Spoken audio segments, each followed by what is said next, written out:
and then we come home Friday afternoon. So we got back in town about 13. We had 2 of them. We welcome you to our workshop meeting tonight. First off, we will approve the agenda on item number 1. I'll make a motion that we approve the agenda as outlined, Mayor. Before we do that, don't we need to delete one of these? No, I'm sorry, it was already off. It's off. Okay, never mind. Okay, go ahead, Councilman. Sorry about that. I will restate, I will make a motion that we approve the agenda as outlined. Second. Okay, there's a motion and a second. Truman, aye. Staley, aye. Hudson, aye. Sig Miller, aye. Turk guy. Thank you, gentlemen. Item number 2, discussion review of the 2012 growing season by the community garden. Angela, are you here? Okay. Okay, I'm not as prepared as I've been before. So I have some numbers for you to look at, but I only have one sheet. You can put So it on I'll there. look at it and then I'll pass it around if you want to see it. Mike, do you want to take and get a copy of that? Oh, will it go? You need it though. Okay. It's not real exciting, so, All right, that's fine. We can put it- Whatever. I mean, it's super Gardens are exciting. always exciting. That's right. Just to report on our progress, Angela, could you speak into the mic? They can't hear you back there. sorry. No, that's okay. Okay. Thank you. Last year was our 4th season, our 4th summer. We had 18 plots rented out of 25, and we had 17 gardeners, so we had one gardener who had 2 plots. And of those 17, 9 were people we've had before. So we had a pretty successful season. If you want to see how it compares, now I can pass this around to you. How many cotton growers last year? 1. And you got that in your office. Yes, I did. We had quite a few changes last year. We really scaled things back, trying to figure out what we were doing with the community garden and how to make it more successful. So you will see that the numbers went down from the year before, but I feel like we still had a successful year because we cemented some things. We had 6 Eagle Scout projects completed in the garden in the last 2 years. Those included the grass, the fruit trees that you see in the front, the curbing, the sprinkling system for the grass, the greenhouse, the electricity to the greenhouse, and the water system that takes the culinary water to the spigots. There are, I think, 6 or 7 spigots now throughout the garden so that we can use hoses when we have problems with the irrigation water. So that was really cool to have those 6 Eagle Scout projects done.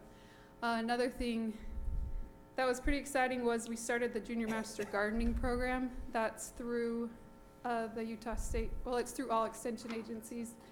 And we teamed up with the extension agency and ran it through the elementary school because they were the ones who initiated the greenhouse project and they had a small garden. Unfortunately, we lost them when Mr. Staley got moved to another elementary school, and there were some other changes that happened. They lost some of their funding for after-school programs, and so we lost our elementary school program, but hopefully in the future that could come back. Another thing that we really worked on was getting our water schedule fixed so we don't have as many issues with other irrigation users. We also don't have to do water at 2 o'clock in the morning, which is great. And we really went around the neighborhood and talked to the people who have water before and after us and kind of explained about the garden, got them familiar with it, let them know when we'd be taking the water. Some of the shares, they were used to using because they hadn't been used before. And I feel like it went a lot better this year. Of course, we still have issues, as everyone does, in the middle of the summer when it's hot and they can't find the water, but I feel like we did really good at getting that under control this year.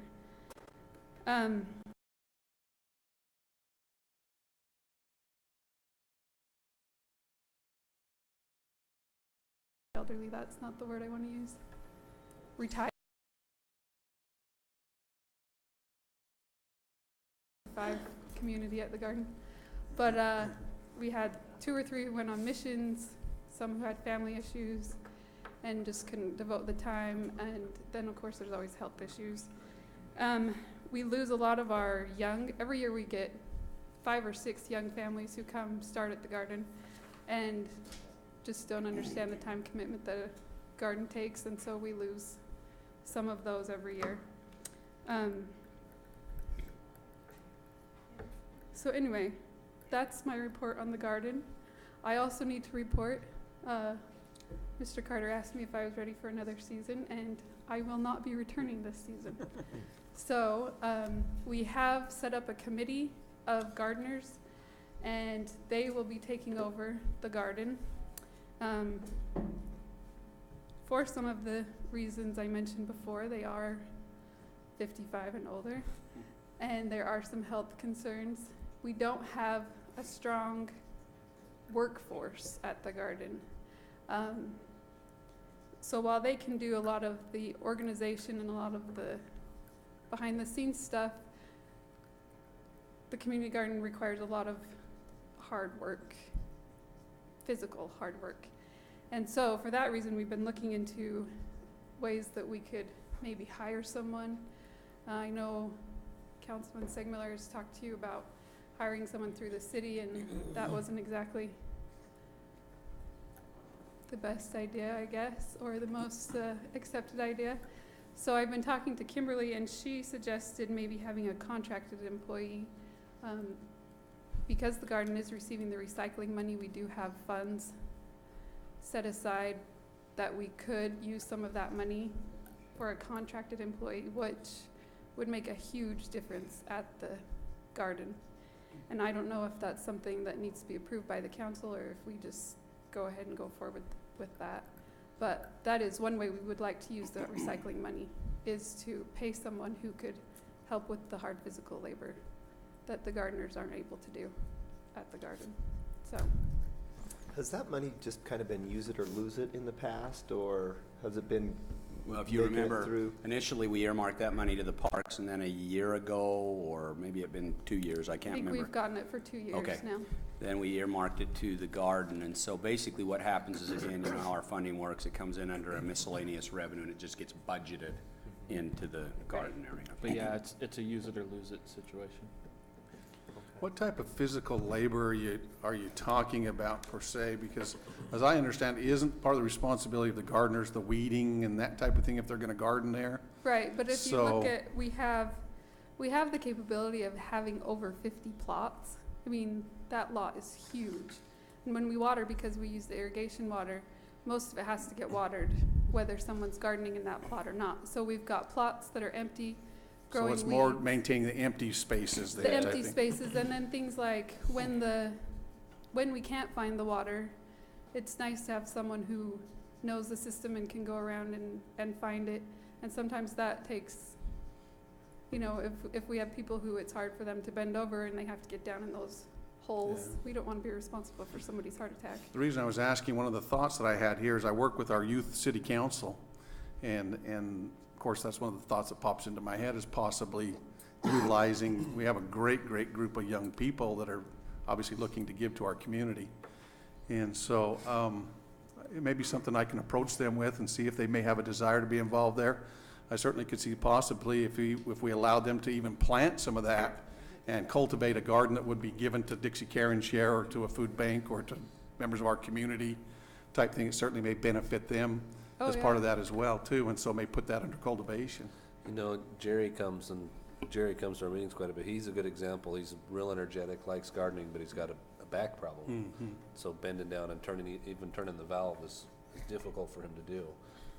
And so it's not heavy labor. It's not that the labor's too heavy. It's just that Sometimes it physically does just, require, Yeah, it does physically require there's just a- some physicality, and And I'm glad you mentioned Jerry, because Jerry will be the committee chairman, so he will be the one taking my, you know, what's Jerry's taking my last name? place. Bowers. Jerry Bowers. Last time Yeah. he came was on the Yeah, okay.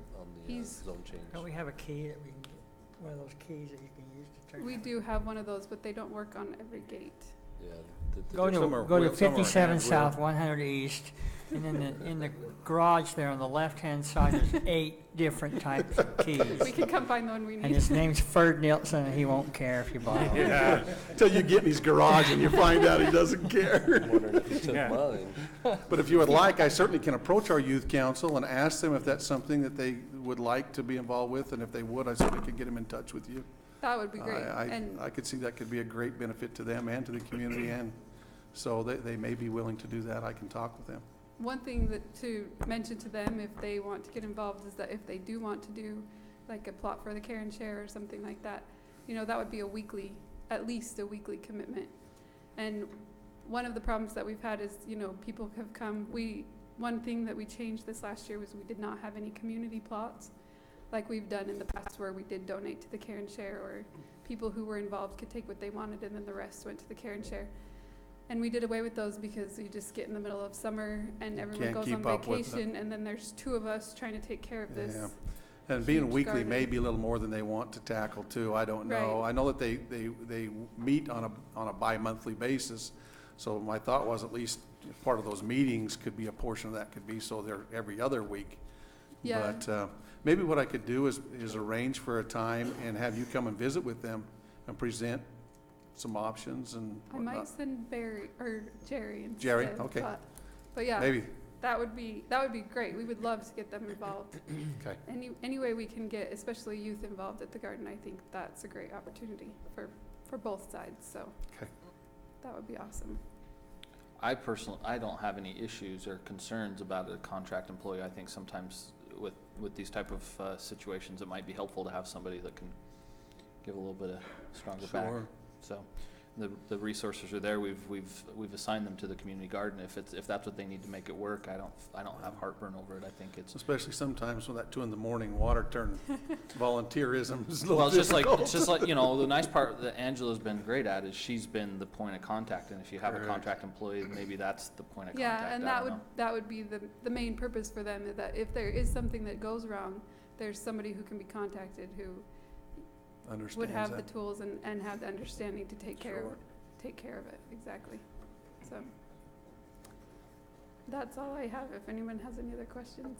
I'm just kind of thinking, I'm trying to remember the amount that we anticipated we would have from that, from the recycled funds.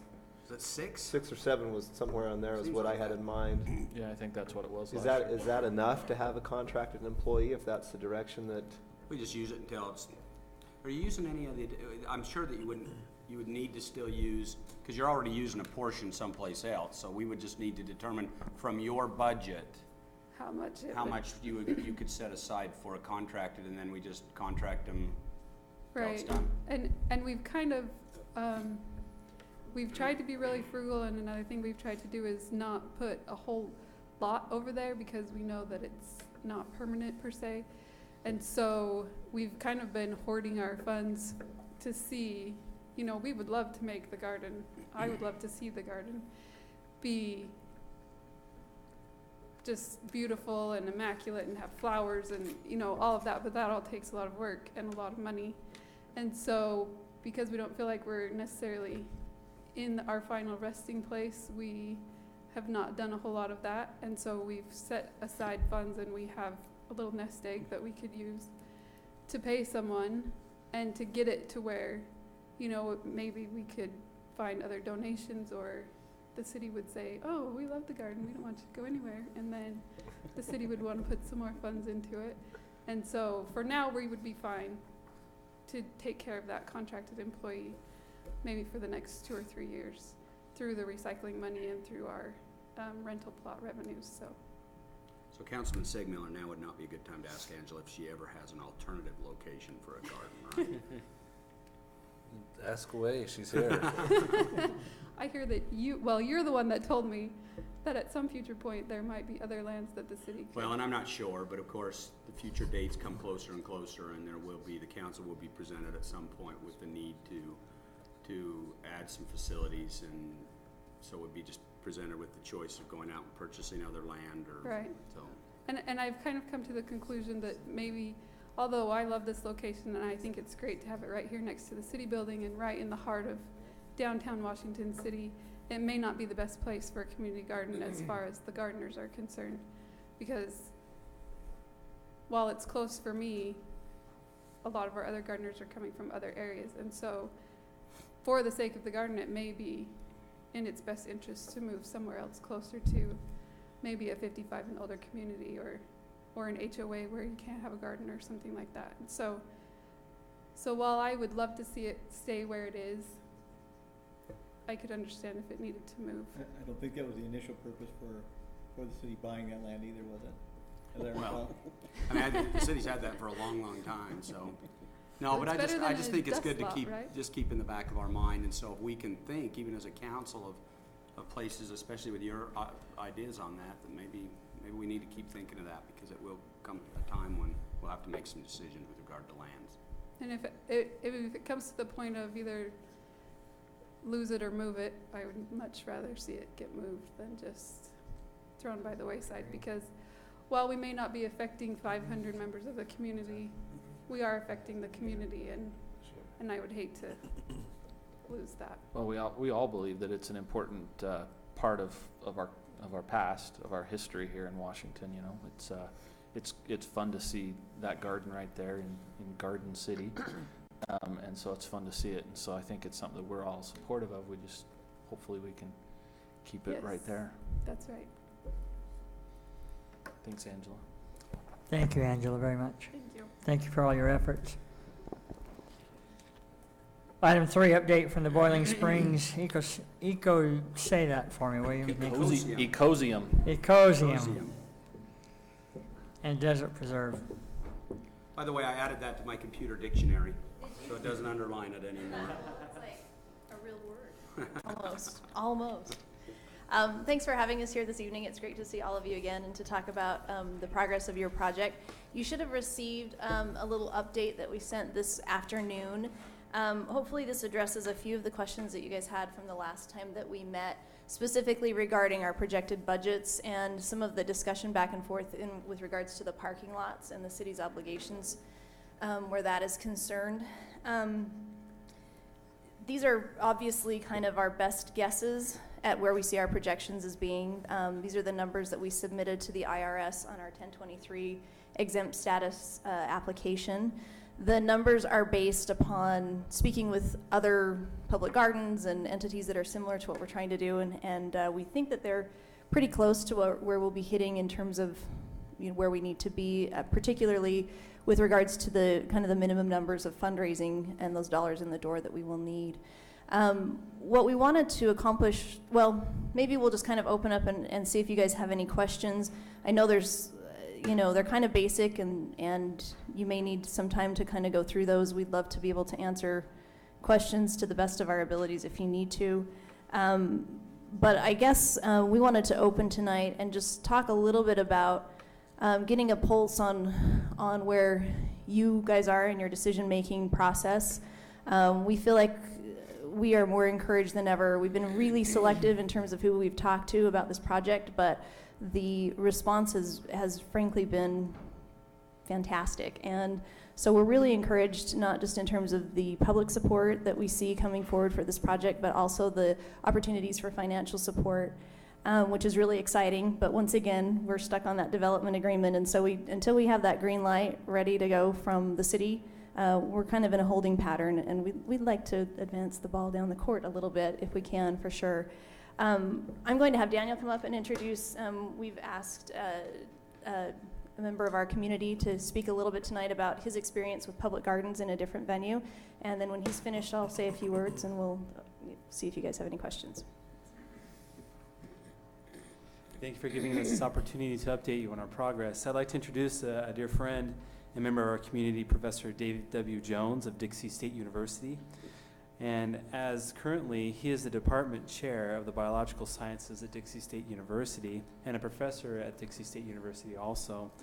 He has obtained 2 degrees so far. He has a bachelor's of science in molecular genetics from The Ohio State University and a master's in science in developmental biology at Vanderbilt University.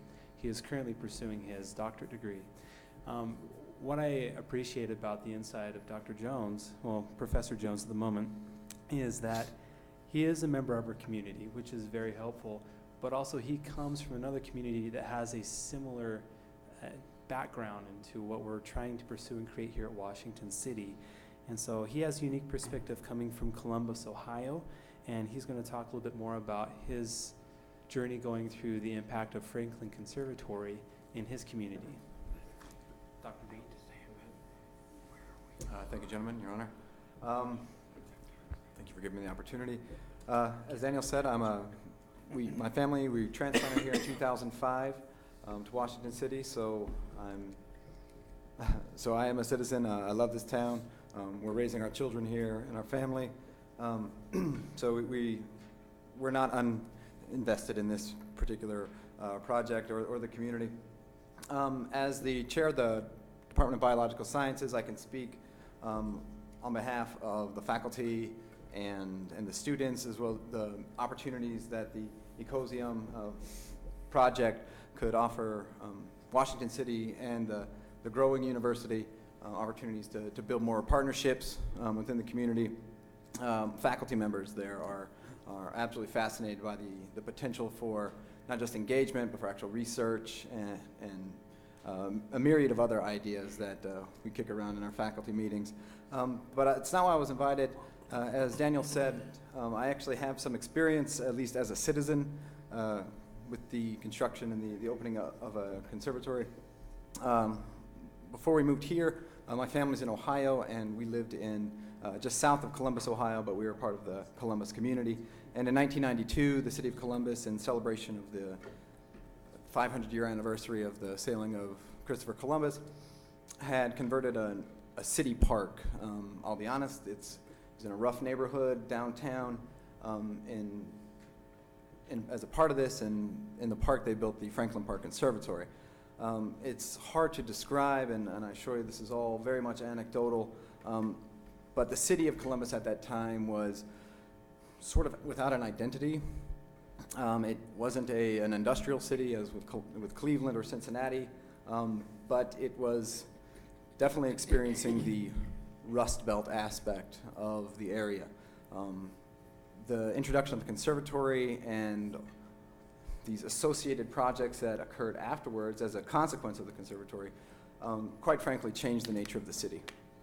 It never lost its identity. It's still home of the Ohio State University. It has its roots, but as a consequence of the conservatory opening up, that changed the nature of, I suppose, what the city fathers felt about the downtown area and the city as a whole.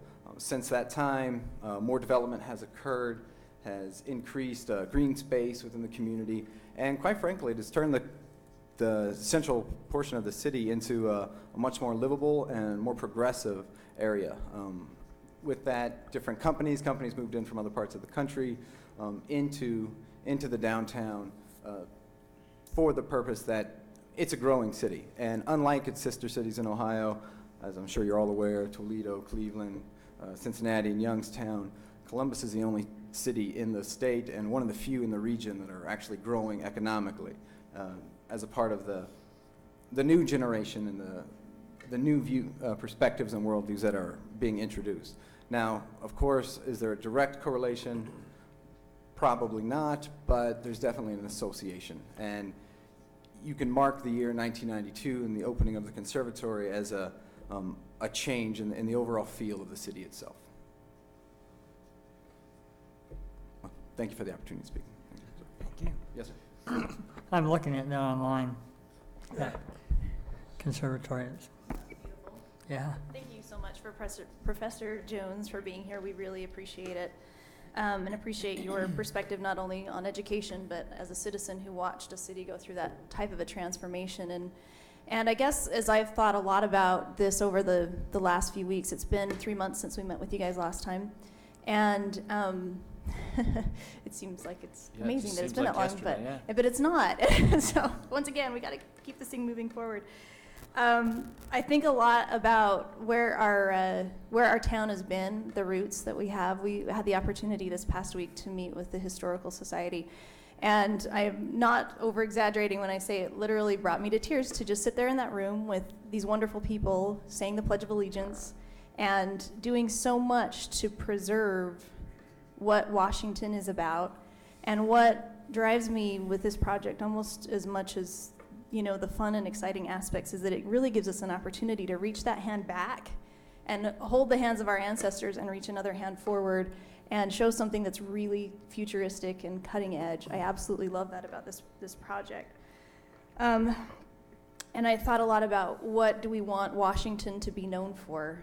And we've experienced such tremendous growth, and I think about our generation, the Thads and Cresses and you guys that are our generation that kind of grew up here when Washington was still a small town. But that's really changing a lot. And I think, you know, we have people who are new to our area. What are they going to identify Washington City as? And what are the people who come to visit here going to identify Washington City as? And rather than just being the exit where you can get an In-N-Out burger, I would like Washington City to be known for something more extraordinary than that, because we are more extraordinary than that. I brought along a little visual aid. Just a rubber band. But I'm sure you can all imagine what this is like to have a rubber band on your hands. And I want us to think a little bit.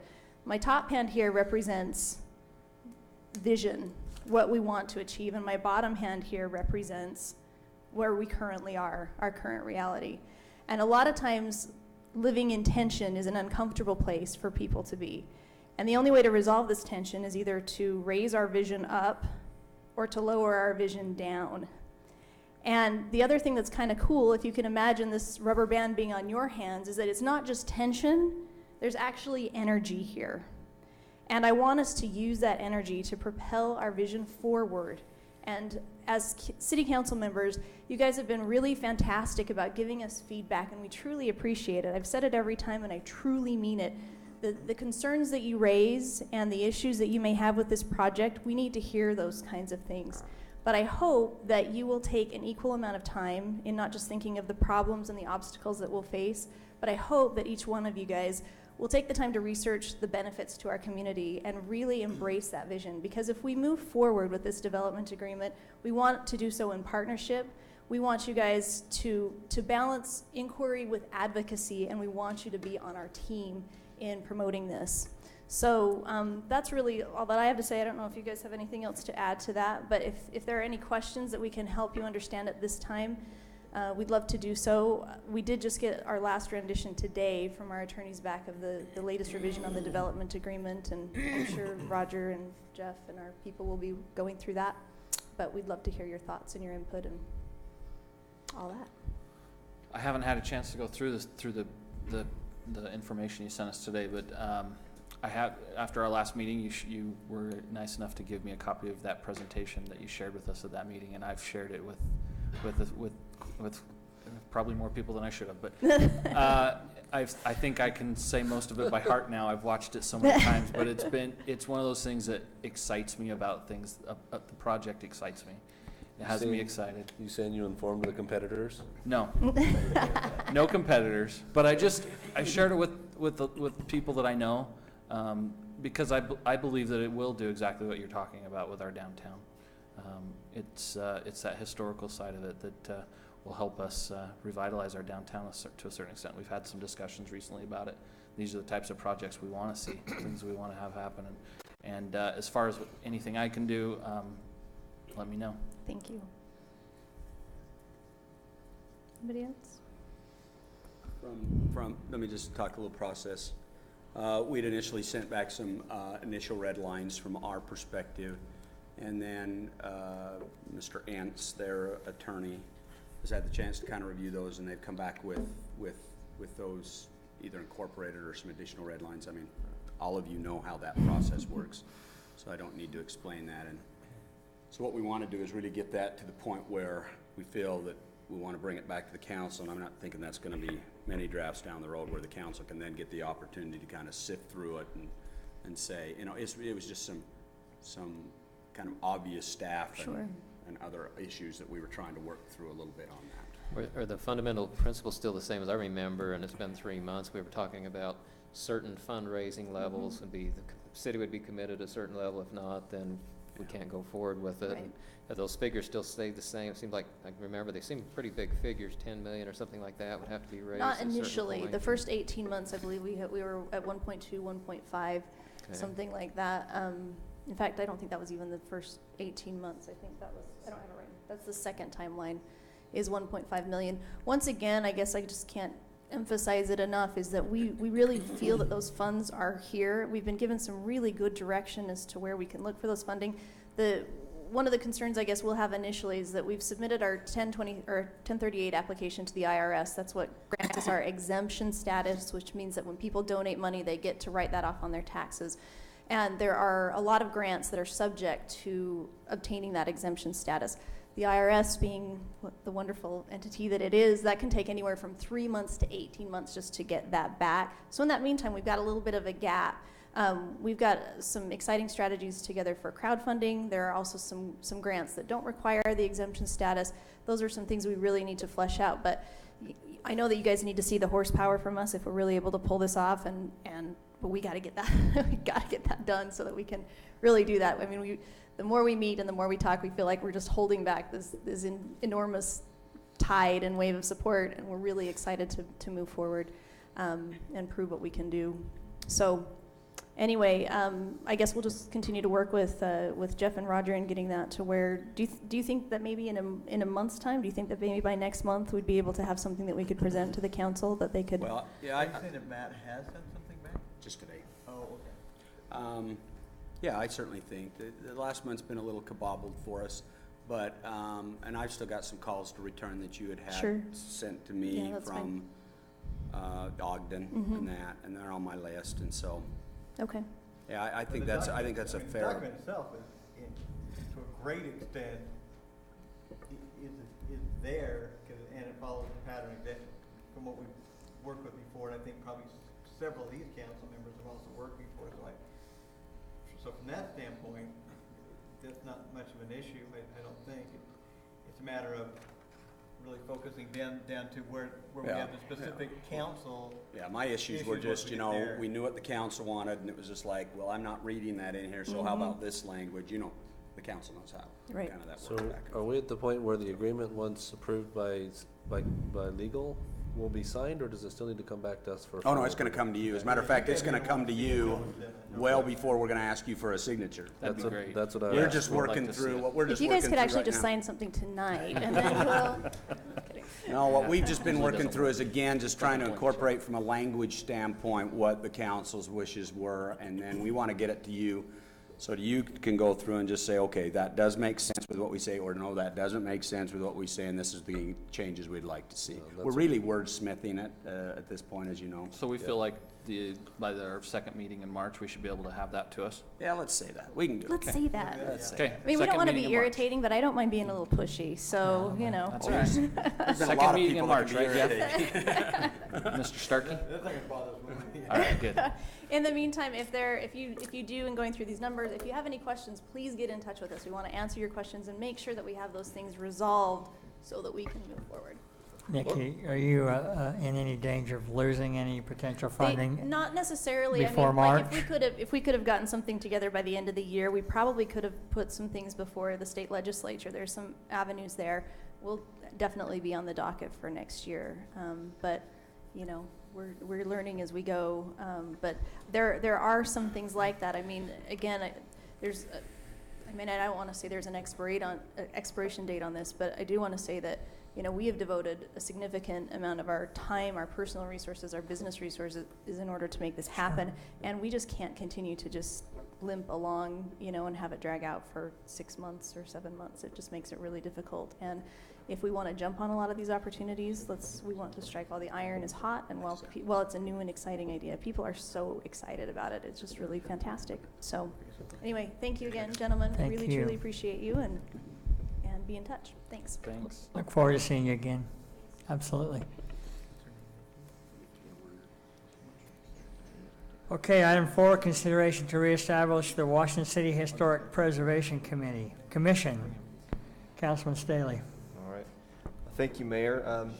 This is something that I wanted to bring to discussion. A lot of times we don't have opportunities to discuss these type of things short of a open and public meeting like we're in tonight. So more than me talking the whole time about it, I'd like to just bring it to discussion to get some input on your feelings about the reestablishment of the Historic Preservation Commission, and also maybe to look at the code itself just a little bit to determine the purpose and how we may adopt that in some of the projects and activities we have going on. It is Title II, Chapter 1 of our code. I'll start just with maybe the purpose. It says the purpose It says the city recognizes that the historical heritage of the community is among its most valued and important assets. It is therefore the intent of the city to identify, preserve, protect, and enhance historic areas and sites lying within the city limits. And so to that extent, I think the work that's been done by staff and by us as a council to acquire the Covington home was well within the intent of this. It continues to say that this commission then would serve as an advisory group to encourage, educate, and assist in establishing a local landmark register. And I know we've had this in the past. Does anybody know if we've had that registry? Is there a registry done? I know we have landmarks, but on all of the homes or on all the historic sites within the city, Yeah, I don't know if all of them, but some of them but have, some in of them have fact. been. I think of the cotton mill and the Relief Society building, and others are probably. There are plaques on many homes in the community they've been registered for that purpose. Yeah. I know some of those that own those homes have taken those plaques off because they were being stolen and defaced and things, so. Well, sometimes too, I noticed, well, especially at the Covington home, many of you may have been involved when that was in a private residence, became quite annoyed because it was on the registry and people were coming to visit that home. Yeah. And they didn't care for that, and so eventually the plaque was actually moved from the home out to the street to say, look, you can read your plaque, but don't come on my property. Yeah. And so you may run into some of those issues that commission. So may is need to it relook fair at. to say that those homes in our city that are on the registry probably came about because of this commission? I'm You know, sure there it was would. a big push, when we set up when we actually were doing the ordinance, setting up that commission and the ordinance, there was a real big push, I think, at that time. I thought to document stuff and to go through it, but it seems like since then, it was like a big push, quick run, and then we haven't heard much since then. So maybe it's because they got what they wanted done at that time. Yeah, I was gonna say, that was my thought, is maybe did they get those homes that met the criteria finished, and that was where I that. would say my interest is less in being put on the registry and more in the idea of preserving for our purposes, for our local purposes. When I look at this ordinance, the very last section there, Council Starkey, I see a 3/8/1995. Is that when it was adopted? When was it? 1995? Oh, yeah, it could have easily been it. So that seems like a long time ago to me. That's because you were, To some of us, it's really, fourth of our life, maybe, more like 75% of your life. No, it was, and that's what I'm saying. Back, So it's been a there while. was a rush at the time, there was a. well, give or take whether or not we even wanted one one of in our one of the community. other cool things that this could help with, Roger, is, as you know, we've talked about the QR codes with all the historical sites. Maybe the historical commission could help. Yeah, that's a Create really some of neat those technology that you've pushed. That's really cool. Yeah. So maybe that could be something that could be 'Cause tied in I together. really like the idea of a historic preservation commission. I don't know if I care so much about whether it's a federally registered landmark as I do that we just try and preserve what we can, and whether it meets the federal requirements or not is of less. Well, That was some of the push, I Interesting. think, at the time, is that, the nice thing about it was, is if you reach that kind of a status, then some of the protections that Some you're of hoping to get are kind of enveloped in it anyway, without having to worry about it on your own, so. well, and that's just it, is it looks like this commission, number one, identifies those landmark historic properties within our community.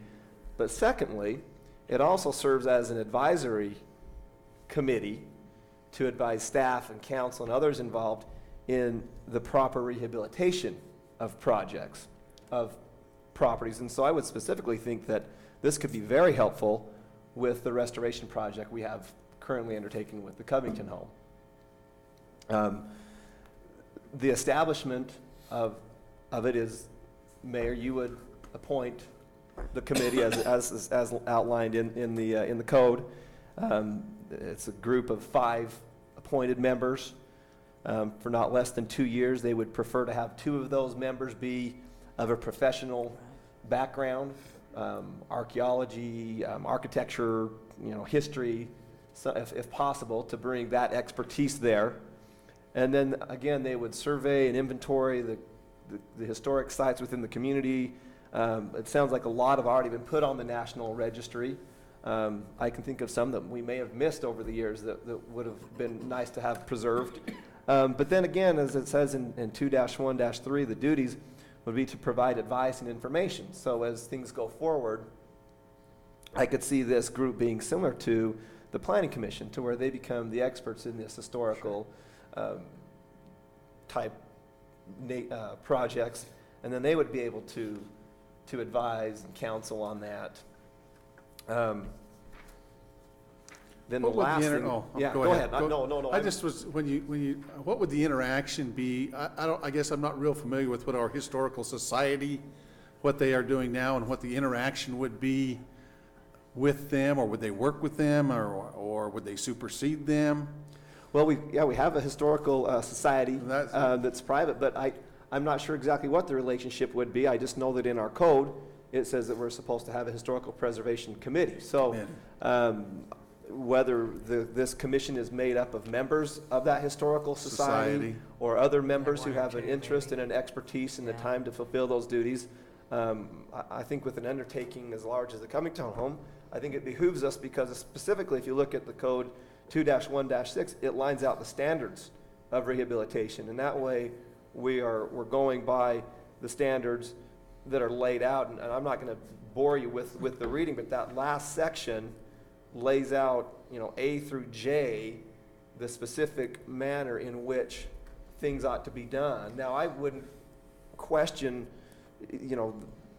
people within the city, employees going in and working on that, but I do think that not only does it give us a little bit of a check and balance in the work that's being done, but it also makes sure that we are having a level and a proper process as we do a rehabilitation of a property. And not speaking specifically only of the Cummington Home, but of other properties that may, whether privately owned or what, that there can be a body of experts that can assist in that. Yeah, and I guess as I hear you talk about that, Chris, it seems to me it does provide that check and balance. It removes from this body to some degree and says, okay, this is a commission that's going to be, quote, experts in historic sites. So they go out and they can come and present the plan to us and say, based on our experience, here's what we think we ought to do with this property or this property, and then we either say yay or nay. And we're not up here just day-to-day trying to figure out, well, do we put this in, do we renovate this, do we renovate that? Let's let people who have expertise in historical sites take that and run with it. Yeah, I would agree with that, with one exception, that be that the council would probably need to give some direction in some of those sites of usage of what that site's going to be, because that may be determining the factor of how you choose to restore it. If you're restoring it back to become a history museum, of course you restore it one way.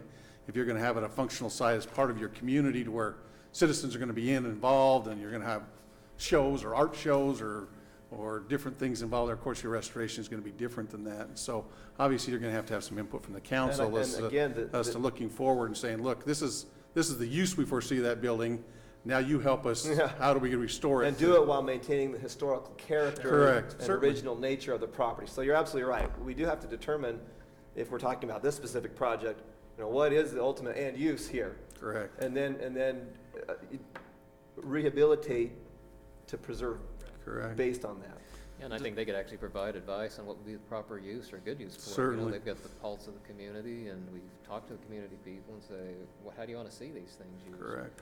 What's for the best benefit? Do we know why the commission ceased functioning, or what happened to it? Anybody? I think it's because they exhausted their purpose. If you look at that code, which I like that it exists, but it's clear to me that it was all built so that we could get properties designated to the federal list.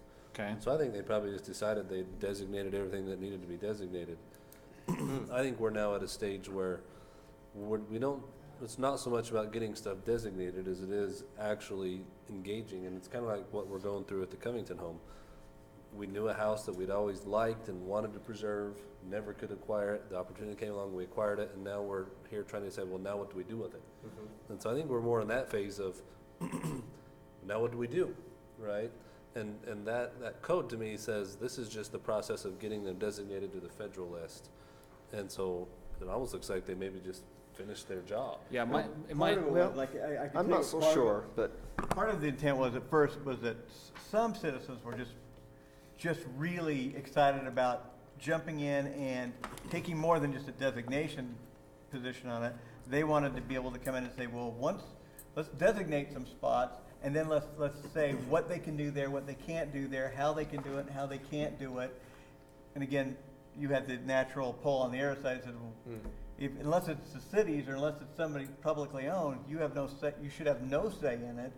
I think this ended up being somewhat of a watered down version to both sides, and that was, okay, well, if we're not gonna establish something that says we're gonna create laws that say we can control what happens on anything designated historic, let's at least set up a committee, have some input, try to at least designate some things to go to the unhistoric sites, then we'll see what we do from there. So I think you're right. I think we're at that point where we did as much as we could that we started out with, but we never really got into the jumping in and saying, here's how you should develop but it does specifically say that part of the commission's duties is to see that as these properties that are listed, as they are rehabilitated by state historic preservation laws and guidelines. And so those guidelines are set in state code, but also in the last section of our own ordinance. So it does give some guidelines, although you're right in that the primary purpose sounds like it was to identify, register primarily. So Councilman Segmiller's point is well taken, that maybe the purpose of the commission could be expanded a little bit into, and it probably could be expanded a little bit, but however, I wouldn't want to take away the fact that it says that part of the role of this commission is to provide advice and information to those who are actually doing the work. So no, I don't think there's any question. We got to there, and I mean, at one time I can tell you one part of the discussion was we're going to establish this whole massive set of guidelines on our own of what we're going to do, and at the end they just said, let's just peel that back. Let's designate. We'll figure out what we're going to do later. Let's at least start the club.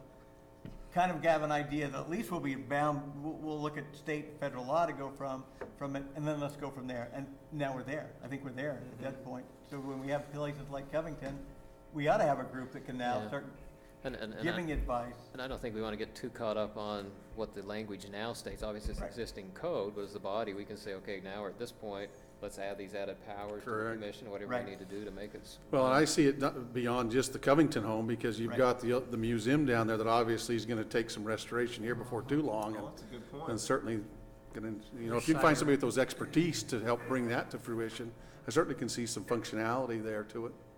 It would seem like it would help from the public perception to know here's a governing body and other people that they can maybe get involved in getting appointed to that, or they can serve on it, and they're having say of what's going on, and just brings the community more in the process. So. Okay, here's your assignment, Councilman. I want 5 names from each of you by next. From each of us? Each of us. 5. It's easy, I got a phone. And at least 2 of them have to be professionals? Yes, yeah. With the background maybe in architecture. Okay. We can come up with some names. As you're talking about this, I recall that now. We had just moved back, and I recall that my father and mother were on that committee, and it was mainly composed of those on the Historical Society that became the commission that I believe Mayor Clove just basically asked them to do that, and I think George Staley was on that, and I believe Larry Hancock was on it. Who else? And the Cahoons, that's right. And they identified I don't know if they identified everything, but they identified certain homes, because I know the Peter Nelson home was identified, and right now it's just a haunted house that kids come and try and throw rocks at, and Mr. Olson tries to keep them away from doing that, and so does the mayor, but sometimes it doesn't work. But at Halloween, they're always there saying, look at that ghost. But I think that's where it happened, Councilman Staley, and this is where that language was drawn up in the ordinance, and I think Councilman Segmon was correct, and there was a big push to get the plaques out. Remember those plaques on the homes and on Nice and Store and the Kip Staley basketball court?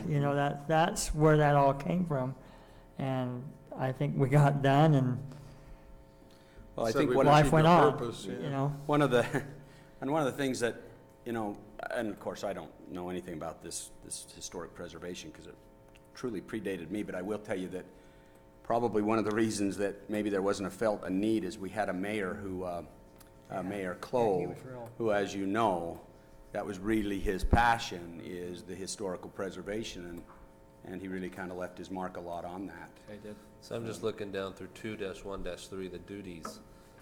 The first one, A, is survey and inventory community historic resources. I think that's a good thing to keep up to date. The language says updated at least every 10 years. I'm sure we're beyond that now, but to me, that's a good one to constantly be Certainly. looking back on what is and isn't a resource. The next one, number B, though, in my view, is not something I'm as concerned about, which is review proposed nominations to the National Register. Maybe I just don't understand what that means, or the significance of that. Then number C, provide advice and information, and I think that's where Councilman Staley's hitting, and I think that's really good, is this commission who has this focus can give really good advice and information about how to do things. I'll be the first one to admit that you sit up here sometimes and you think, gosh, I just don't know what to do on this issue. And so I can see we're having a board that tells us what they think is a good idea would be nice. The letter D, I'm not sure what this one really means. Enforcement of state historic preservation laws. I don't know if this would be an enforcing body or where that Well, it just section says that came they, from. it says that they shall support the enforcement. So it doesn't say they will Okay. enforce, because they're not. At the time, and certainly,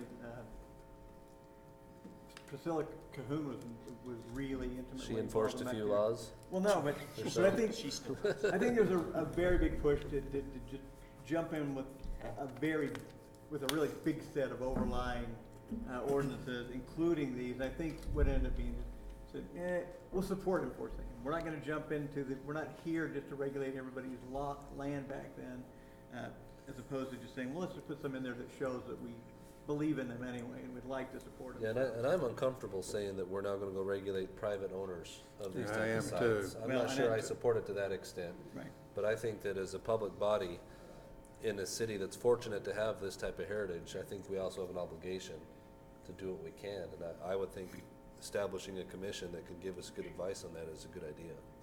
Go on for it. We'll get you some names, Mayor. Thank you. Thank you, Councilman Staley, very much. Okay, any other discussion on that item? Okay, we'll move on to item 5, discussion and review of spring slurry sill project. Say that 20 times fast. And future road maintenance. Mike Shaw. Have you managed to avoid the usual annual excitement that occurs around the Slurry Sill project? Well, kind of. Hasn't advertised yet. When we were out, it was kind of interesting because we, of course, attended the HOA meeting of Coral Canyon last week, and they had some very specific questions to Mike, and so Mike came along, and but they had some strong opinions on the slurry seal, didn't they? About what they liked and didn't like, and what changed and they didn't like, and those type of things. So Mike did hear that much from Coral Canyon. I didn't know Coral Canyon attended meetings. Oh, they have. They do for their HOA meeting. Okay, they just don't for the There was city probably meetings. a- Yeah, the HOA meeting is the big meeting. But they show up to their HOA meetings. You know, it's a pretty I've been doing that now for 9 years, and I'll tell you, that is just a great group of citizens out there. We spent, was it an hour talking with them, an hour and a half, and it was just fantastic. They used to invite the whole council out, but you'd sit there and listen to the mayor and the manager talk, because that's all they wanted to hear from, and then the police chief and Mike, and so they finally said, well, the rest of you don't. They probably just You asked the you're coming police to chief eat to our- come you're just write coming to eat more our tickets, huh? Cookies and punch, stay home. I think I'll just send Mike Shaw out there in the future to talk roads. No, thanks. Okay, we put together our project for the year. Just wanted to bring it to council and get you informed what we've got planned for the year. I'll kind of talk real loud and kind of scroll through the map.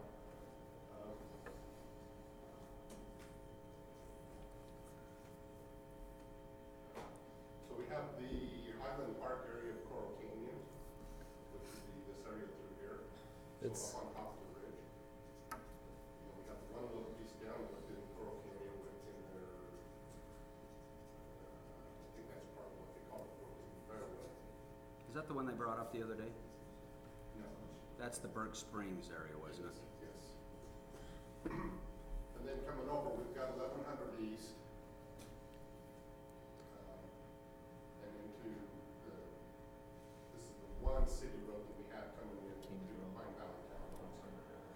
So is that the one that dead ends at the end? Well, it ties Has the into gate? English. English Oak, so it has that It's gate there at gated. the end that's gated and locked and you can't get through. Okay. And then it will come up and tie in up here. Now, we do have a reconstruct piece that we have to do in this little area in front of Kings Road. We actually have to come in and we're gonna put in it's alligator very badly, so the city crews will come in and lay down the fabric mat and overlay it, and then put the slurry down on top of it to do that repair. So up there, the Bluffview Townhomes area, it looks like it comes down a little bit. Isn't all that through there, isn't that all private development? Private streets? No, and the stuff we're doing is public. So there is a public road that comes south? Roads that will come down into it. Huh, I didn't know there was a It's public actually- road. It's stuff to where it can go into the Turner, Oh, okay, you're That's right. the future. Yep, you're right. so that would have to be a public road. Okay. And then we move over into the, Why the best Green Springs? into the Green Springs area. We'll be in the Buena Vista area where now our water project area is now 6 years old in this area. So it's time that we do an application on that as well. And then a few of the other areas up in the Green Springs, up the Northridge subdivision, that's part of the city roads up there, most of those up above that area. Up in here, those are private roads.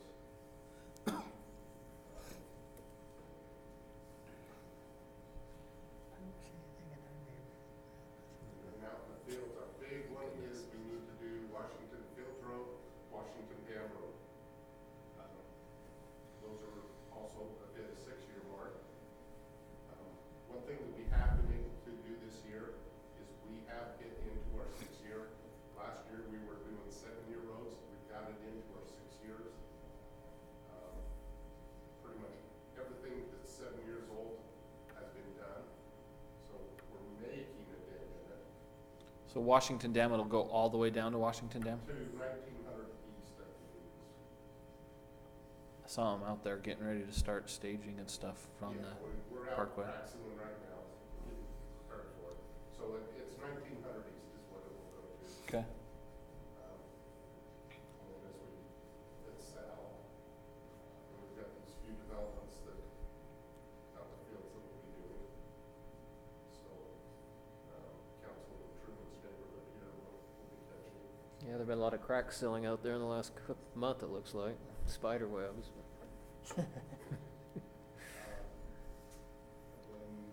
Are any of the main roads out there? It looks like you're doing lots of little subdivisions. None of the main roads need to be done? Between the subdivisions? Well, like, we've got Field Road through here. This is actually scheduled for 2017. We have MPO funds. Are we to widen it? Or it'll be all Reconstruct. widened? So we've got $1 million from the MPO to put in towards that road. We're gonna go in and try to get widening done. I don't know that we'll be able to do curb cut or sidewalk. When we get closer to that project, we'll start into some design concepts of what we can do with funds and how much funds that the city wants to put into that road. So we really are not gonna put any more money into maintaining that road, where it's gonna be a complete reconstruct. Okay.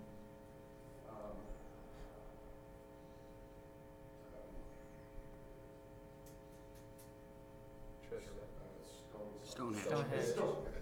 Stonehenge here, I don't know. Anyway, so those are the developments. We, 3650 has no issues, we don't? Oh, it's great. Yeah, that's what I'm looking at it going, wait, doesn't that need some attention too? 3650 and 3090, they both need attention, and those are things that, it's tough to spend a lot of money on those, but development's still to come. We've been out there doing some level coursing, we still have a lot to do. And with these two roads, what we're looking at is doing a chip seal on those, where there's not a lot of curb and gutter. Those are very good candidates for chip seals. And that chip seal seems to last a little longer? Chip seals will last a lot longer, and they'll actually cover up a lot more imperfections because it goes on at a little heavier rate. Okay. A larger aggregate. Might Mike, slow the traffic out there a little too. Yeah, Mike and I- I've noticed the work you've done out there, Mike. It's made a big difference. When would you anticipate bringing that chip seal project on those two? Well, I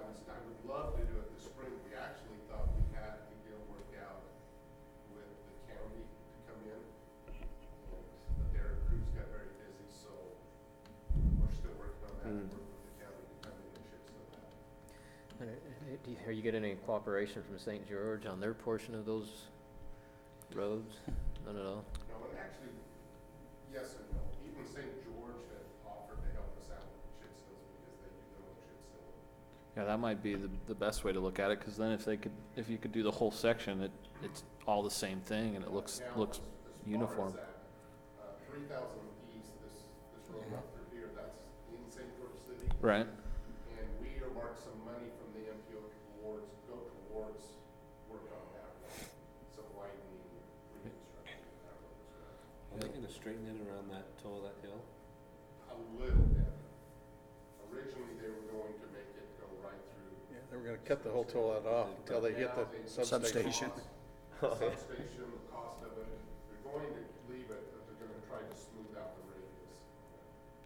I was just going to mention that Mike and I both talked about 3090 and 3650 because, of course, with the growth in the fields, those are big east-west roads for us. Show me And 3090 again, I know.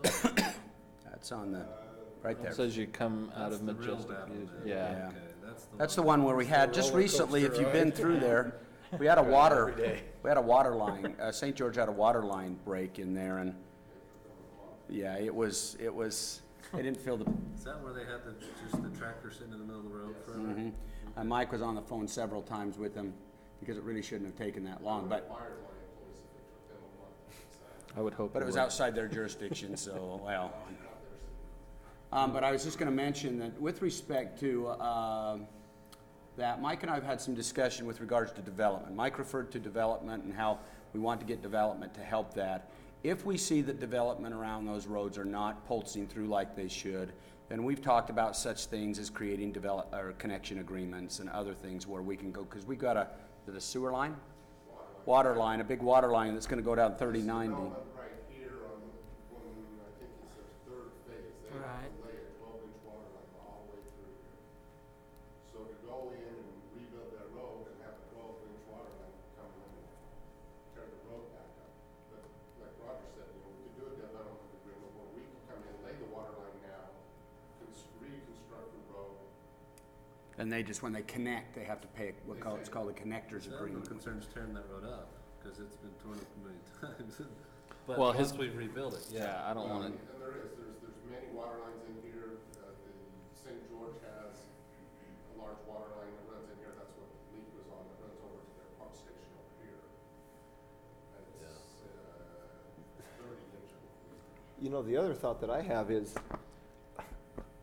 I don't mind having the fields for as long as we can have them either, but I know we're gonna get more and more traffic, like Roger said, going east-west on there, but, so I don't know when we're gonna have the developers come in and finish off those roads, so maybe it is good to keep all options on the table, because, you know, part of the reason if all these fields fill in with subdivisions, we'll have to change the name. Well, and it's not that the roads are really falling apart. It's really the patchwork. going Yeah, it's just been, This one development came in, then this one came in, and then they kind of tried to fill in, and we got humps and bumps, and so, And sinkholes and, sinkhole, water leaks. Expansion hills and sinkholes. But we do know with these roads, especially 3090, you know, here's our city boundary. And so this is unincorporated area. Oh, that's It's the right. county. The county wants nothing to do with any of these roads out here. They just want us to annex it. Well, you should just annex it, and then you can move over. We can't. The county knows that. That option was taken You away can't, from because us. the landowner won't, right? Yeah, thanks to them. Yeah. No, that's not, is the same with the Adams property too then? What's that? The annexation problems? Yeah, And it's this isn't impossible. as much about roads as it is. Unless he comes in and It's- petitions annexation. Yeah, there used to be a I was there just used to looking be at a this map and petition wondering- by ordinance, and that is no longer an option to cities. So what you've got here, and this is exactly the argument we argued before the Boundary Commission at one time, is by the creation of that little peninsula that kind of weaves up there towards the Adams piece, Yeah. unless the majority landowner ever wants to annex, there it is. That's what you're gonna No. look at forever. And so I'm not asking as much about roads, and sorry for the divergence, Mike. Is that really what the long-term boundary line is gonna look like? Yeah, until you get a majority property owner that says, I'm willing to go to this city, and right now, the current ownership is not anxious to do that. And so that's it. The cities don't have any authority anymore under state statute to be able to force that in. We tried to argue that point with the Boundary Commission, that they are creating this problem, and they just couldn't get their mind around that, but that's what you're looking at, and I don't know when that'll change. No, so that, Development, and we don't have to provide the service. yeah. So when we look at those roads then, that are in that same, along, the roads that run along this, the boundary line, how do we deal with those when that's a St. George boundary? Do they come in and, It's a county. is the boundary at the, Yeah, it's a county, most of that's oh, so county the blue is boundary. St. George, the red is the county, This so. is the latest area that St. George annexed, the church farm. So theoretically, the county is supposed to share road maintenance right there, or how does that? Through this portion through here. And they just aren't because they, okay. You know, and they're claiming, I'm sure they're claiming the gasoline tax for that. They're not. But now, we do the maintenance on it. If they want it done, we have to do it, so When we get the call, we get every call on it. Yeah, of course. Well, maybe that's even more reason for us to maybe push the county a little harder to help participate in that chip seal and say, look, half this road's yours. Counties work pretty Think we good. could get Oron to squirm a little in the MPO meeting? The county has gotten much, much better working with us. I mean, Washington Dam Road is a good example.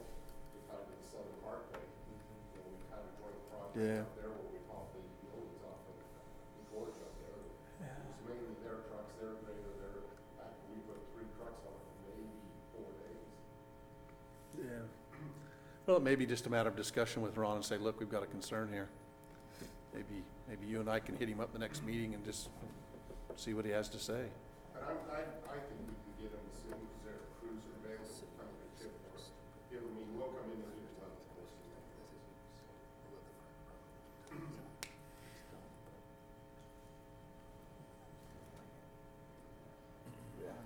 So is this about this, I know that you each year budget about the same amount of money for this.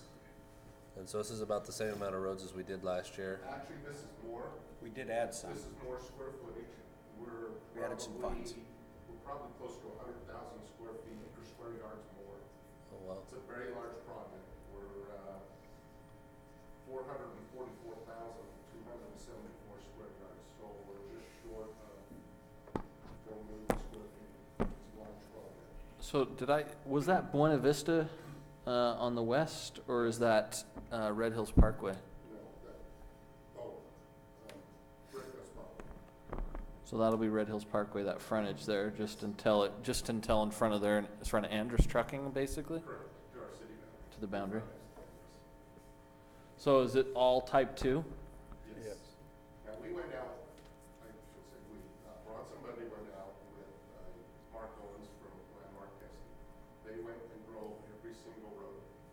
And we asked Mark his opinion on what we should do with this. Okay. And so, you know, his opinion was that these are all prime candidates for type 2 streets. Well, I will mention, the mayor will vouch for this. If you want a response on how type 1 work, go talk to the Coral Canyon residents, because they actually know the difference between type 1 and type 2, and they made it very clear to Mike Yeah, well, what the they type 1 didn't did work. not like. Like I said, we wouldn't be doing the type 1 again, they clapped. Yeah. What was it we tried our hand on last year? Type 1. And we're not happy with that? Well, it's The just residents not aren't the either. best product for the city. Was it That's just what too was- small of That's a what was rock? put in Coral Canyon last year? Yeah, and they were not happy with that. They What was- mentioned, they even used the word type 1 and type 2 What's in the their meeting. unhappiness?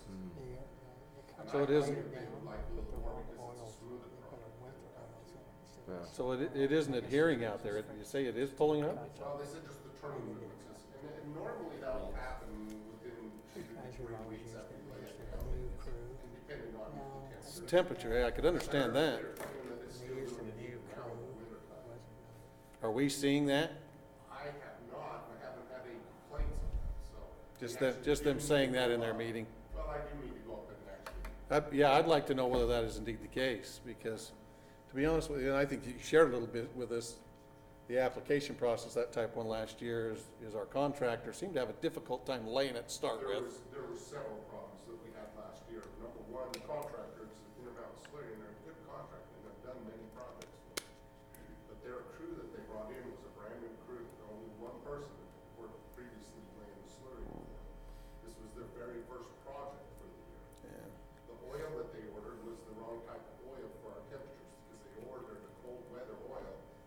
really warm temperature. It got hot. A lot hotter than we ever expected for that time of year. So the oil was not setting in those hotter temperatures.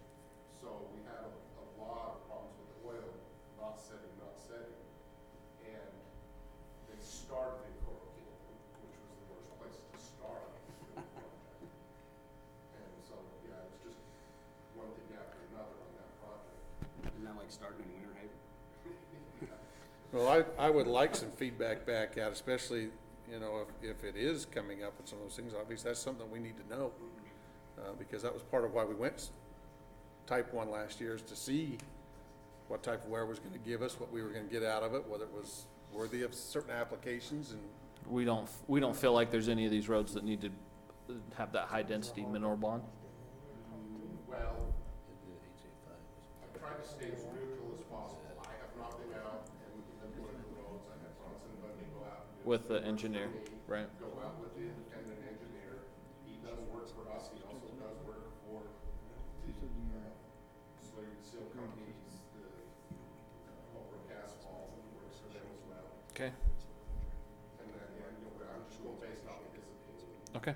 My opinion is I like the Type 2. Okay. I think it's a good product, and the reality of it, last year, if we would have done strictly Type 2, we'd have saved money. Okay. One other thought is, have you coordinated with Leisure Services at all on the parking lot of the community center? I know that's something that, just from my own observation, my untrained eye. Yesterday, and he wasn't sure whether he put it in his budget, but what we're gonna do on our parking lots, we're gonna bid that out separately.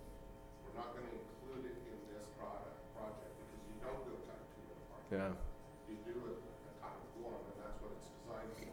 But I really think the high density mineral one is the perfect product for this. Mm-hmm.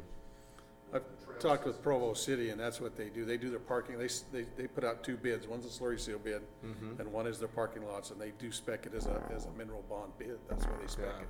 And that's what our plan was That's for good. this year, was to do that. Now, whether Barry's got the money in this year's budget, I know Dave has some parking lots I think he wanted done in the parks, and he might even have some trails that are. I just, from, going up there quite a bit, I'm just seeing some cracks, and I know it's a big investment, Yeah, so. that's- And it's 5 years. Yeah, you're right in that point. And also our parking lot at my building is now 5 years, and that's exactly what we want to do. That is the high density one there. So it might be a good time to do them Well, I know all. last year in my discussions with Treg and them, I said, I would love to see that up there, because talk about a place you can see whether how it holds up. I mean, talk about turn movements and Yeah. traffic. There isn't a better test Yeah, site in this bring it on, community. huh? Yeah, it's a good idea. It's a good idea. Yeah. Now, I just want to bring up to council, one of the issues that I am having right now is that. Oh, yeah, bring it up and plead it now. You told me you weren't gonna plead. It's just one of the issues. Did you hear how he prefaced that? One of the issues he had. Roger is not doing a very good job. I can only offer so much counseling to your issues. Telegraph from 300 East to Washington Parkway has had one slurry application on it. That project that asphalt is about 17 years old. It's actually done just prior to me coming into the city. From Washington Parkway up over the hill to SR9, that was completed in 2001. And, we haven't done any applications on that because the type of material that's put in. It's what they call an open grade asphalt. It's a very porous asphalt. It's like a 1-inch lift, and so the water will seep into it and come off the road, and your surface still stays dry. It was a great product. It stays very pliable, but the issue with that is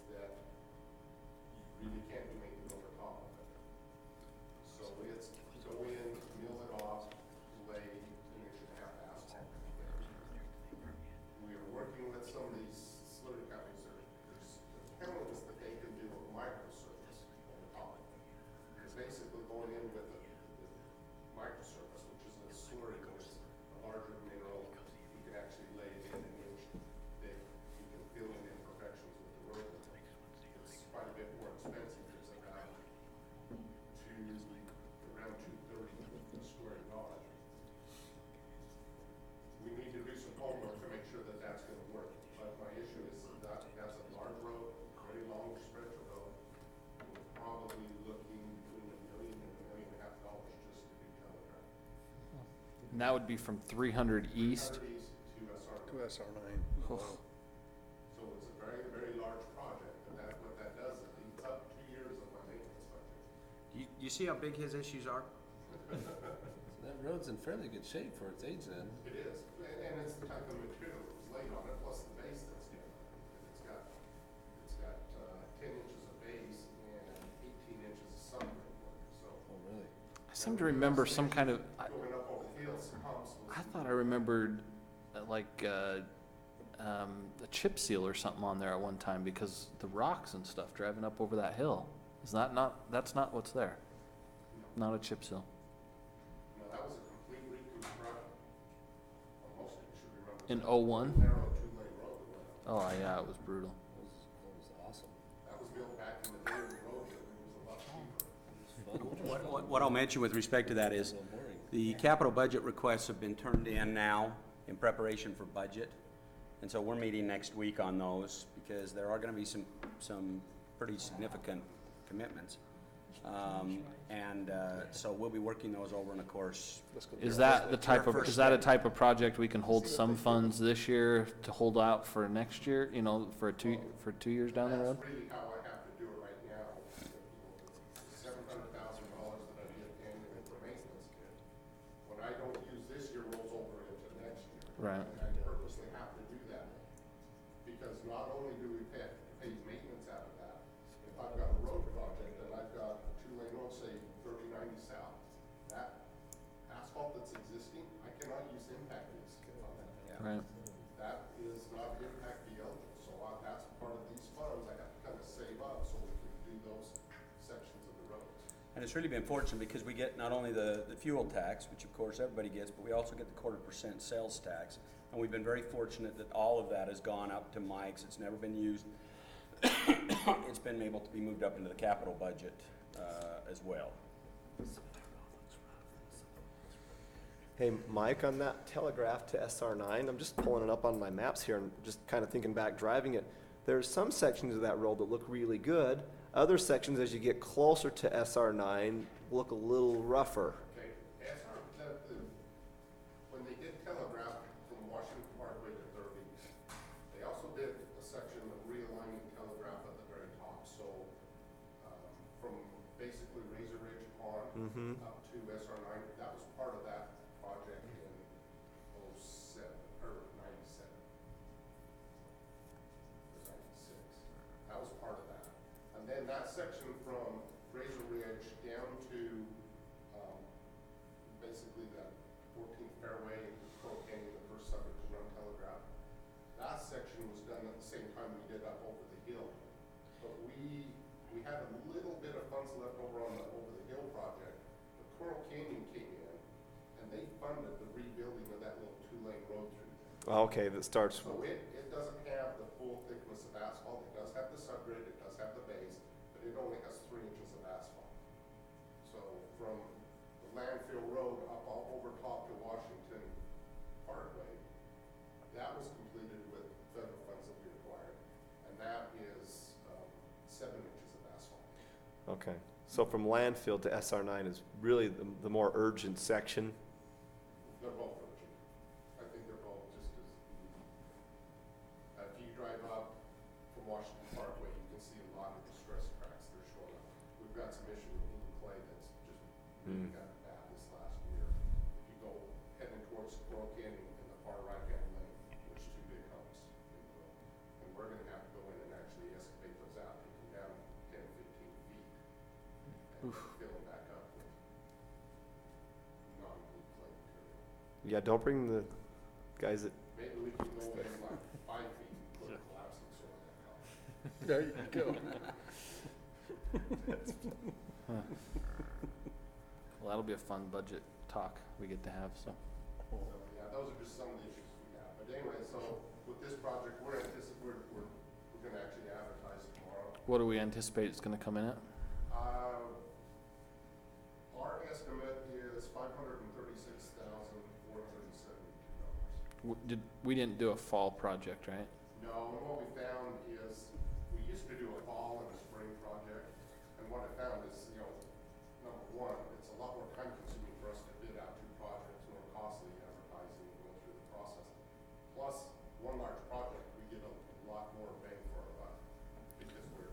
doing so much more, we get a better per square foot price. So when are you planning on putting it out to bid? So we will probably put it in the paper tomorrow, advertise it for 2 weeks. When do we anticipate them starting? Anticipate, basically, if we advertise tomorrow, we're looking 6 weeks to start. So we're looking We have April. Once we award, and I haven't even Starts to warm up. Council to award. What's the ideal temperature Well, for a they can slurry? do it in any temperature. We actually get a better pricing if we can get it before their projects start up north. We can usually get a better pricing as well. Okay. So normally we like to get them going April, first part of May. Okay. I believe even the first part of May, that's normally what we like to have them. Seems like it always happens right after the Iron Man, whenever that happens. Yeah, that's right. That's May. I just have noticed that they're up north, they're starting to do their bids for the spring too. And so I was just curious. I think Hurricane just did their last couple of weeks ago too. Well, Hurricane's got some issues on that main road coming through. I don't know if any of you noticed it as we were driving down, but some of that's alligator back so badly. Oh, that's on them. Yeah. I think that was, That's didn't Roger say that last time? Yeah, that's he drove state. too? No. He said something about roads being the problem last time too. He was driving. Yeah, it was. Yeah, S9 still a state highway. Yeah. Thanks. Thank you. Thanks, Mike. Thanks. Okay, update on the Siemens contract, Mark. Mark was kind of thrown on it last minute why Mark's coming up here because he actually came today to do a 60% review update with us. I had some conflicts today, so I had to slip out. So much of this might be a little bit of a newness to me to do tonight as well, but we did have our other staff members involved, so I knew that there were some questions before we had, and so I thought it'd be nice to put him on the agenda. So That's thanks, good. Mark. Thank you. Thanks for having me this evening. And I'm pleased to report that unlike Mike's project, our project pays for itself. So that's kind of good news. Thanks for having us this evening. I have with me this evening, excuse me, Pete Turner and Trevor Mays, who are our energy engineers that are working on your project and doing the technical energy audit. So glad that they're here this evening and they can answer any questions that I can't. So that'd be great. It's great to have them. I was asked to kind of give you an update of where we're at on the project and the technical energy audit. We had our kickoff meeting here November 6th after the council approved moving forward with the technical energy audit. We had our 30% review, and I think I mentioned to you in one of the meetings that we have 3 milestone meetings. We have a meeting at 30%, we have a meeting at 60%, and a meeting at 90% completion of the technical energy audit. So we presented that schedule back in November, and so far we are right on schedule with each of the milestone meetings. And let me just give you a quick overview of each of those meetings. So at the kickoff meeting, the major goal is to talk about the facilities that we're going to look at and establish the milestones for those meetings. So we are evaluating some work here in City Hall. Most of the work that we're evaluating is in the community center, and we're also looking at a relatively simple lighting upgrade project at the membrane water treatment facility. On the 30% review. Street lighting. And street lighting, excuse me. Yeah, those are the buildings, yes, and street lighting as well, that's right.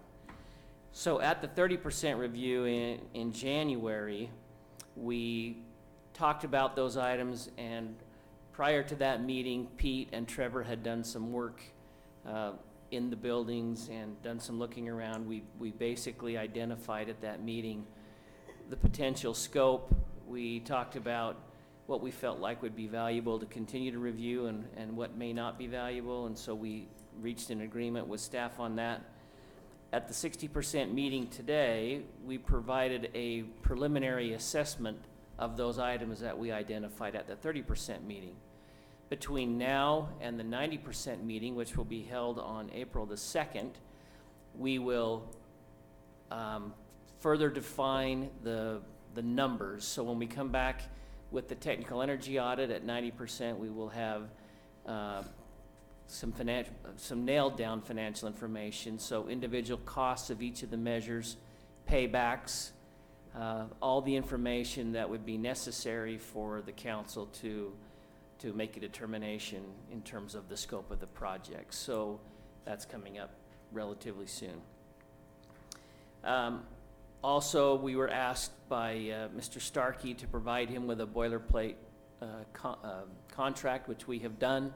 So you have that information with your city attorney as well, so he could begin his review process on that. When we come back at the 90% where the numbers are nailed down, it's at that point in time that we can then begin to take a look at how you would like to proceed, assuming you proceed with the project from a financial standpoint. And with the discussion we had today, Roger, so this is going to be new information to you while you had stepped out.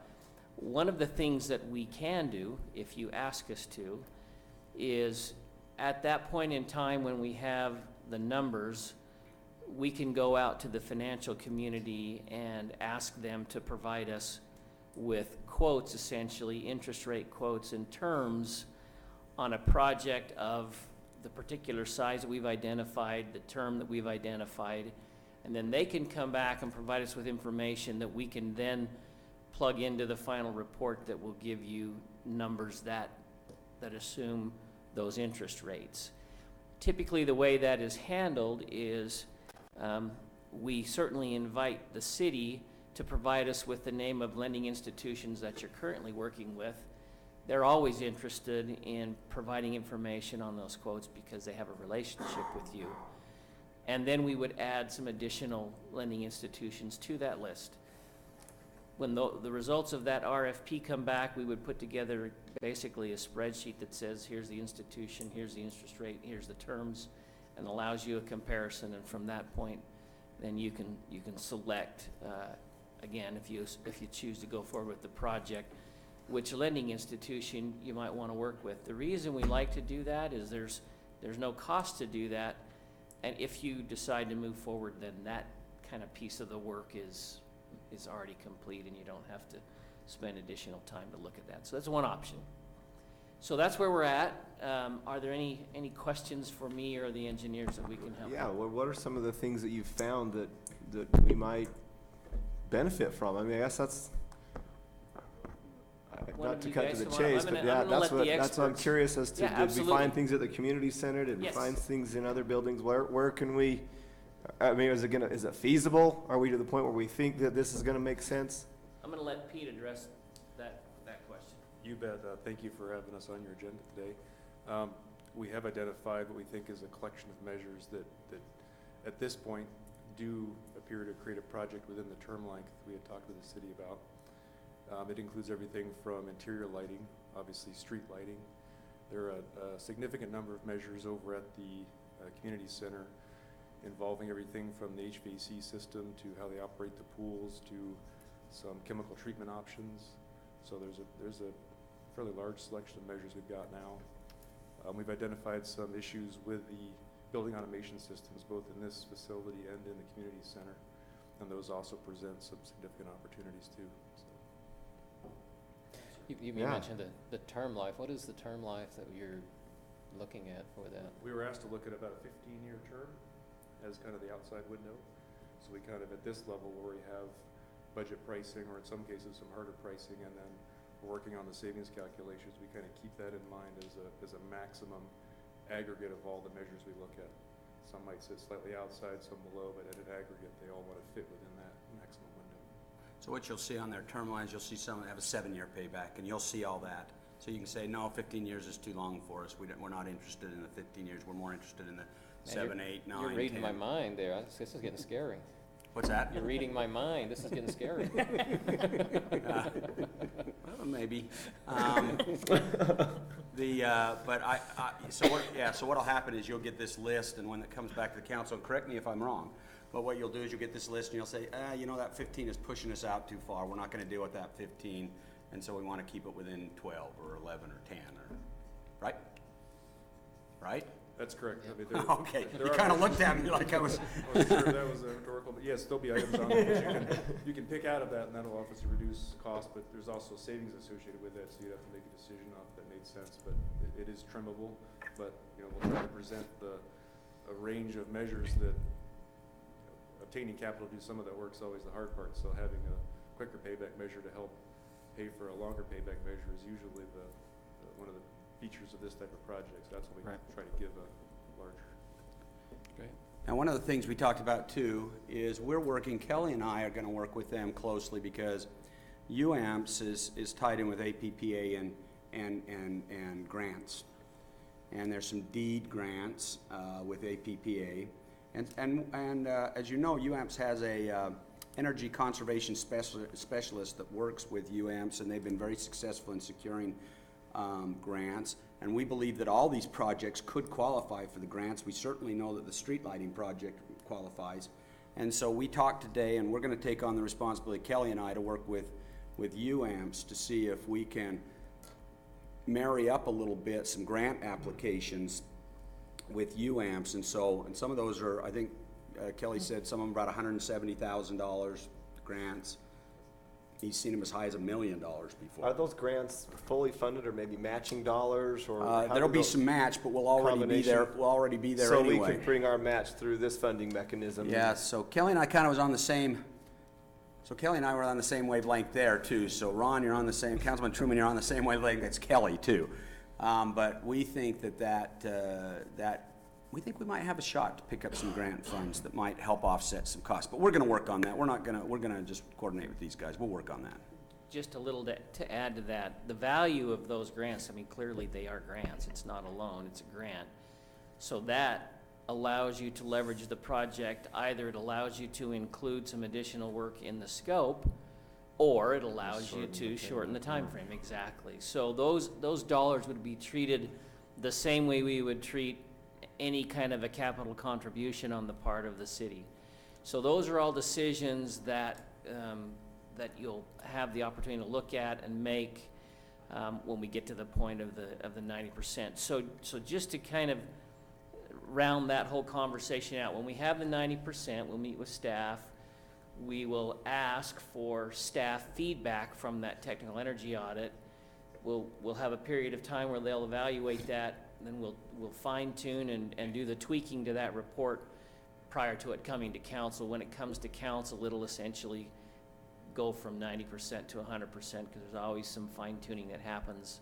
So I would say, and we talked about it today, I don't have my tool, my DAT tool that kind of tells us the schedule, but seems like we're assuming that we will be bringing that to you folks for evaluation sometime the first part of May, wasn't it? Yeah, so around the first part of May, you should be seeing all that data. I will mention, I'm sorry, just one other thing with respect to the grant. The work that we're having done here is going to make it a very strong grant application. Because what the grants want to see is they want to see comprehensive. Yeah, they want to see what is it that the cost is going to be that you're changing and what is the payback going to be, and they want to see that. And this is going to make for a very strong grant application, the data that we're already having done. So that should help us. Yeah, that's a great point. Thank you. Any other questions that we can help you with? Thanks again for having us here this evening, and we'll see you again soon. Yeah, thank you, Mark, very much. Thank you. Nice to meet you, gentlemen. Okay. Item 7 is my favorite tonight, adjournment. I'll make a motion, we adjourn. Okay. We'll have a motion. You second it, Councilman? Second. Truman, aye. Staley, aye. Hudson, aye. Seg Miller, aye. Every guy. See you tomorrow, gentlemen. I think there's some more. There's like nothing. Yeah, there's.